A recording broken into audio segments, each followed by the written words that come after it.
Grabe Mikoy, nagkaligaw-ligaw sa sobrang excited na makita si Krista. Bago ko ipagpatuloy ang aking mixing reaction video, pakiusap tapusin ang video para malaman ang nilalaman nito, at kung bago ka pa lang sa aking munting channel, paki-subscribe naman para lagi kang updated sa video ng mga kalingap.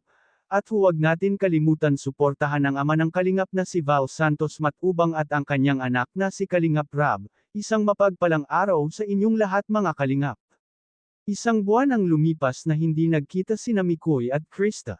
Walang mensahe, walang tawag, at walang paliwanag. Akala ng bawat isa ay mas madali ang manahimik kaysa aminin ang tunay na nararamdaman.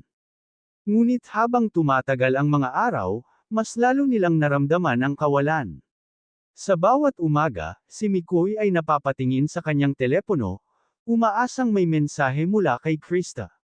Samantala, si Krista naman ay palihim na binabalikan ang mga alaala nila, mga tawanan, pangarap, at pangakong hindi natuloy.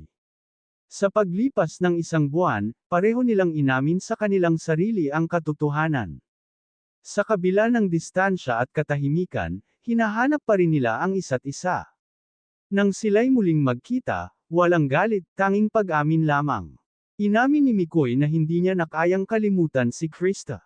Inamin naman ni Krista na sa bawat araw na lumipas, si Mikoy pa rin ang laman ng kanyang puso.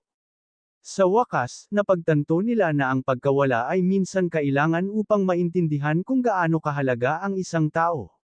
Nang dahil sa mga sponsor, muling emosyonal si Krista nang makatanggap ng regalo mula sa kanyang sponsor, dahil kahit matagal silang hindi na-vlog ni Kalingap Rab ay nandito pa rin ang mga sponsor ng may Kris na hindi sila pinapabayaan. Muling emosyonal na nagpapasalamat si Krista sa kanyang mga sponsor dahil sa dami na natanggap nito.